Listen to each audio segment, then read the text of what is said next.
Department of Humanities and Religious Studies at San Diego Mesa College. Thank you so much. Okay, so our first question is, what is the meaning of Tantrism? Tantra is the name used for a spiritual movement in India during what we call the Middle Ages. It first seems to appear somewhere between 200 and 400 of the Common Era, and it continues throughout the medieval history and modern history of Hinduism and Buddhism. The main concern of Tantra was twofold. One, to give adherents a direct experience of the divine through special techniques that we would ultimately call yogic techniques. In addition, the emphasis in terms of divine worship, or what is called bhakti in Hinduism, was on the mother goddess, the power of the mother, such as Durga or Kali, or any of the other spouses of Shiva, the yoga deity. And devotion to those particular females would allow for spiritual transformation. So instead of an emphasis on the male god, the emphasis starts to be more on the female divinity, the mother goddess as the remover of sins and as the deity who brings higher states of consciousness. Okay, thank you so much. What does Tantra mean in Hinduism?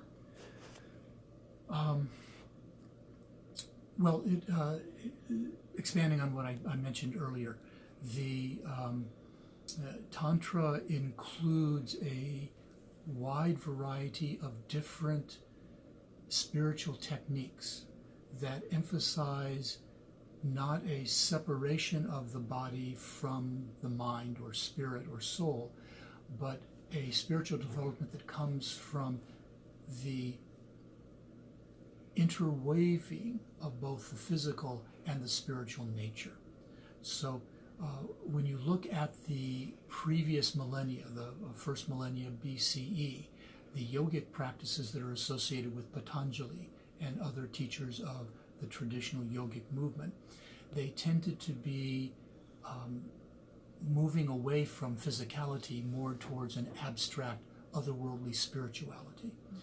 The Tantric movement, which was attempting to be more wide-scale for the general public, focused on practices which would integrate physiological and spiritual experiences.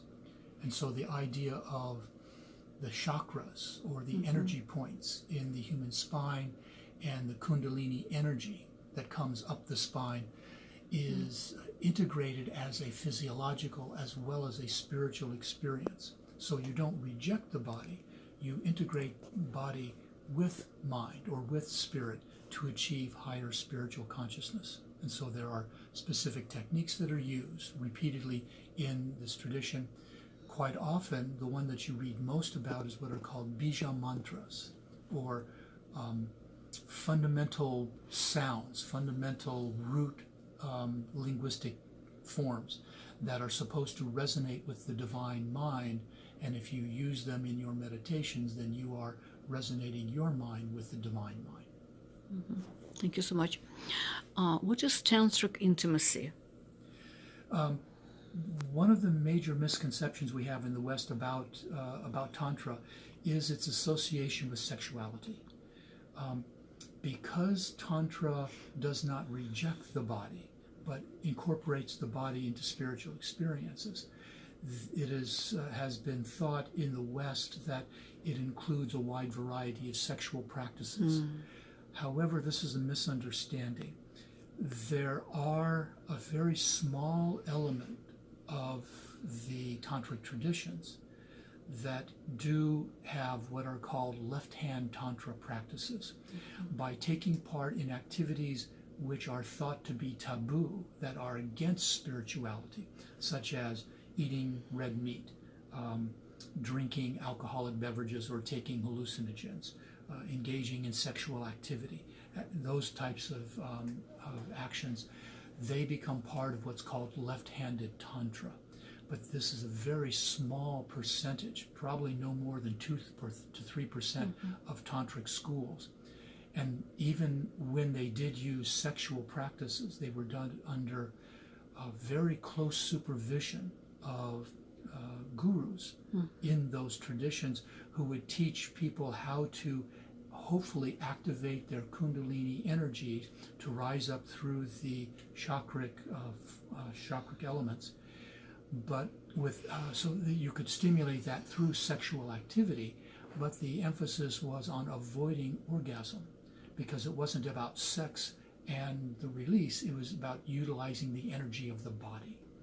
And it was so even in the left-hand Tantra, generally the sexuality was a practice for spiritual experience, but not for sexual pleasure. In fact, somebody who was involved as a trainee, who was a novice in one of those schools, generally if they could not control themselves and they would have ejaculation during the sexual practice, that they would essentially be pushed out of the school as being incompetent, because the whole idea is to use the sexual energy, which is the same as the spiritual energy, but instead of having it go outward down into the lower chakras, you want it to go upward into the higher chakras.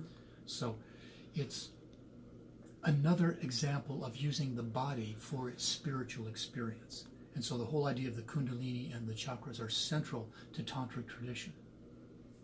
Thank you so much. Why do you think we need to teach the younger generation about the tantric traditions?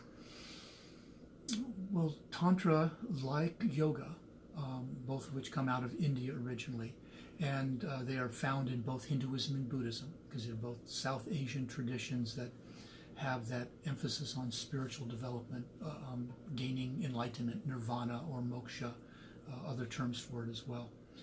That these are practices and concepts that are thought to help transform human beings into a higher state of awareness.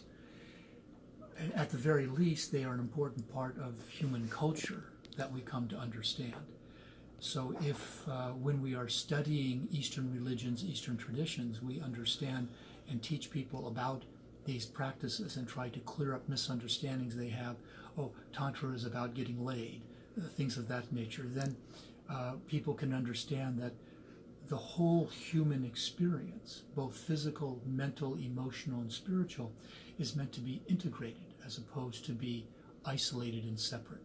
And that is one of the weaknesses of Western culture, is the tendency to see everything in different silos, in different sections of life, that it's either A or it's B, it's either plus or it's minus, instead of how do you merge these things together. Thank you so much. Thank you for your time. You're welcome.